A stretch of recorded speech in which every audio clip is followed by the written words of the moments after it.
I think all of us realise, with the better part of 500,000 people on the live register, and with projected figures of in the region of 100,000 people estimated to be emigrating from the country over the next 2 years, that really the big crisis that we have at the moment is around unemployment. There's lots of people who not alone don't have any work, but believe that they don't have the prospect of work, feel very strongly that there hasn't been a plan by the outgoing government to produce employment and hope.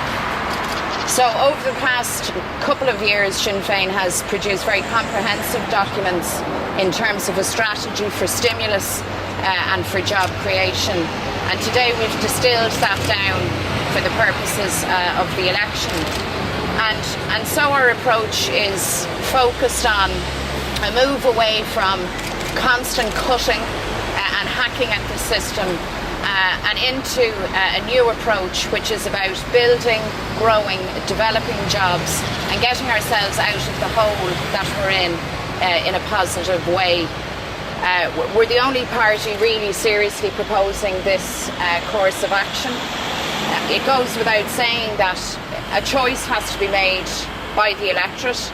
They can choose to allow the pension reserve fund to be thrown into the black hole of toxic banks, or they can insist that politicians use some of that investment fund to create jobs. And by that I mean infrastructure. We're talking about primary healthcare centres, we're talking about schools, we're talking about broadband.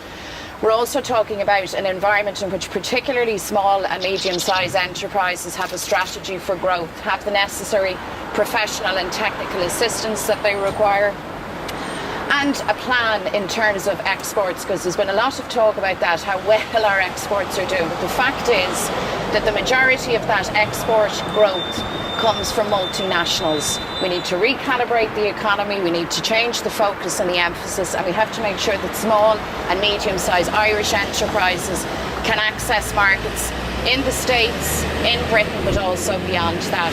Isn't the reality, though, that if Sinn Féin were in government in any shape or form, that multinationals would run from this country at a rate of knots because of your anti-Europe stance, your whole idea of burning bondholders, unilateral action, basically cutting ties with the EU?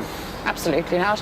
Sinn Féin doesn't have an anti-EU strategy. On the contrary, we have an intelligent approach to Europe, and dare I say it, we have an approach to Europe that in the first instance understands that we have to protect our national interests, that we have to be active partners in Europe.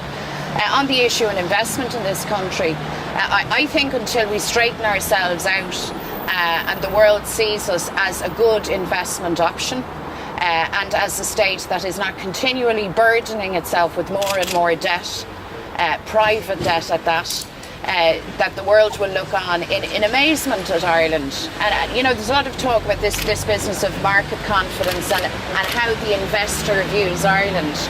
Well, can I say, I think the investor looks on gobsmacked at the fact that a state, that its leading political parties would willingly invite more and more private debt to be heaped onto the sovereign. Debt, by the way, that we cannot afford and we cannot repay. So for us, it boils down to this. It boils down to a choice to be made by the people in the next election. Do you wish your wealth, your sovereign wealth fund, to be used for the purposes of creating jobs, or will you allow the political class to pour it into toxic banks?